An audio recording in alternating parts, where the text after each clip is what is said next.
Сегодня я хочу показать вам, как сильно меняется прогулка, если решить сойти с удобной дорожки. В поисках прохлады от жары я отправилась в Тервете.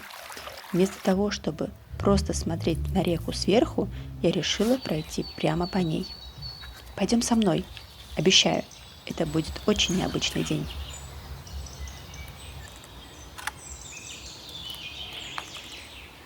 Пойдем. Когда на улице за 25, в городе становится совсем душно.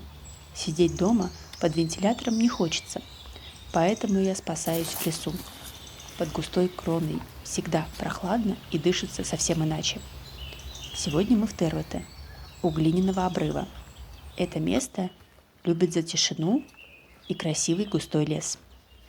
Обычно все просто идут по сухой тропе к смотровой площадке, но мы попробуем пройти этот маршрут интересней, через небольшое верховое болотце, которое прячется прямо на вершине холма.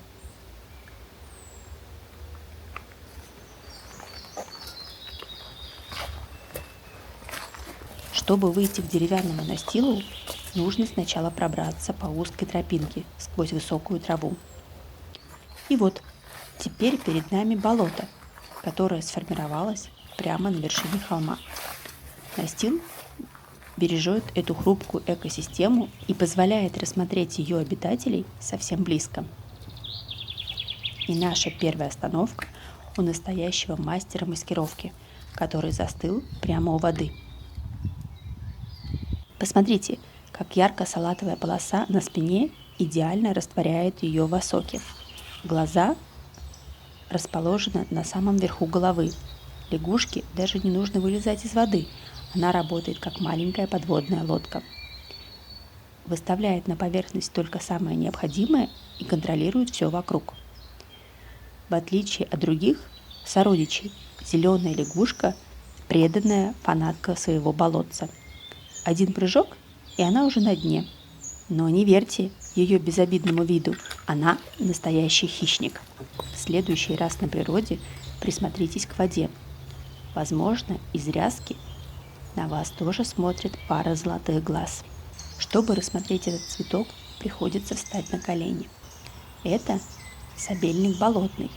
Его корни сплетаются под землей в прочную сеть, которая буквально держит эти болотные кочки и не дает им рассыпаться. В народной медицине его ценят до сих пор.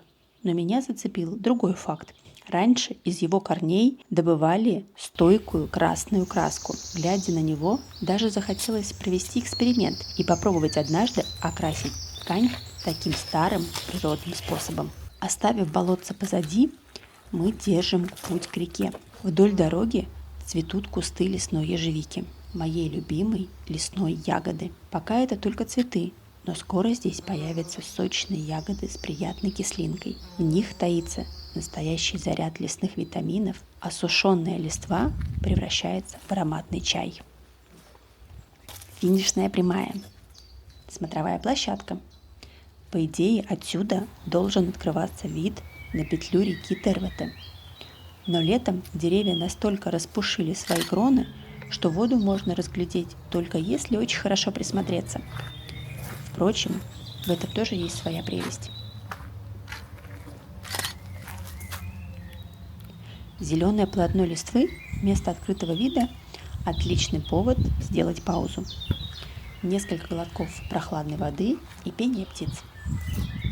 В жаркий день такие остановки просто необходимы.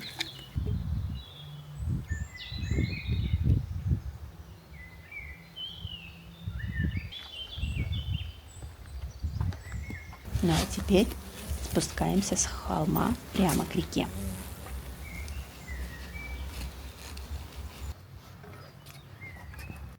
Лестница ведет все ниже к реке, и где-то на середине пути я чувствую очень знакомый, чистый, свежий запах.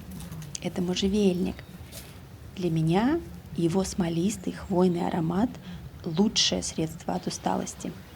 Один глубокий вдох, и в голове сразу проясняется.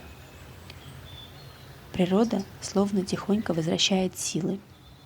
И к концу спуска настроение поднимается настолько, что удержаться от маленького танца просто невозможно.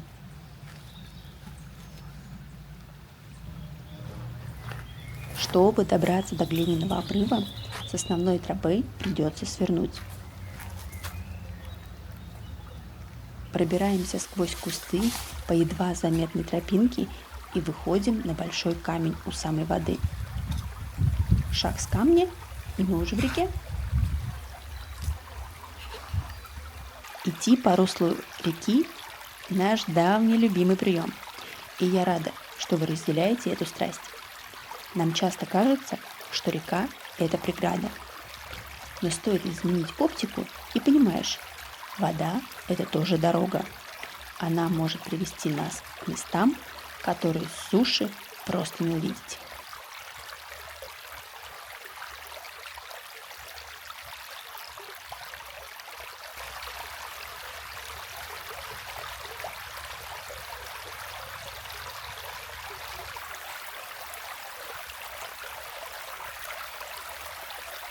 И вот тот самый глиняный утес. Большинство глин в Латвии моренные. Они сформировались еще в ледниковый период. А речные более мягкие и податливые. Удивительно, но цвет глины зависит от примесей железа и органики. Они бывают от почти белого до темно-серого и черного цвета. При намокании глина становится мягкой, а после обжига приобретает прочность камня. Неудивительно, что именно из нее тысячелетиями строили дома и лепили посуду. Конечно, без приключений не обошлось. Пара неловких шагов хватило, чтобы сапоги набрали речной водички. Пришлось устроить внеплановую сушку. Зато теперь я точно знаю, каково это – хлюпать ногами, как настоящая тервицкая лягушка. Я люблю круговые маршруты. Они всегда дарят ощущение новизны. И не напрасно. Прямо на солнечном склоне меня ждал настоящий подарок. Маленькие ярко-красные ягоды дикой земляники. Настоящий вкус лета. Пара ягод и усталость как рукой снимает. Буквально через пару шагов новое удивление. Дикий крыжовник прямо посреди леса. А вы заметили эти странные елочки на стволах сосен? Это глубокие насечки, через которые раньше собирали смолу, живицу. Из нее делали скипидар, канифоль и смолили деревянные суда. Со временем этот промысел ушел в прошлое, а шрамы на деревьях остались, как тихая память об ушедшей эпохе. А теперь поднимаемся на Тервицкое городище. В XII веке здесь кипела жизнь.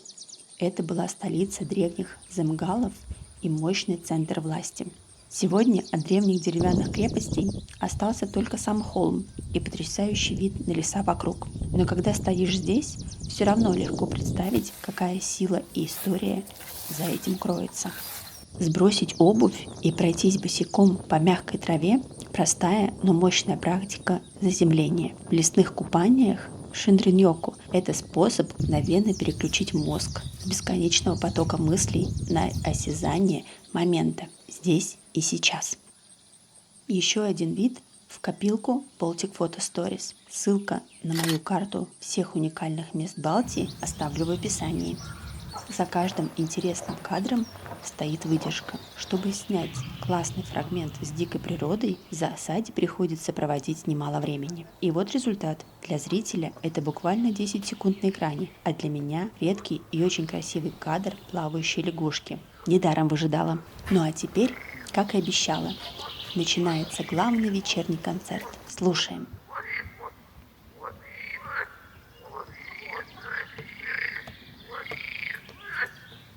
Спасибо, что прошли этот путь со мной. До встречи в следующей истории.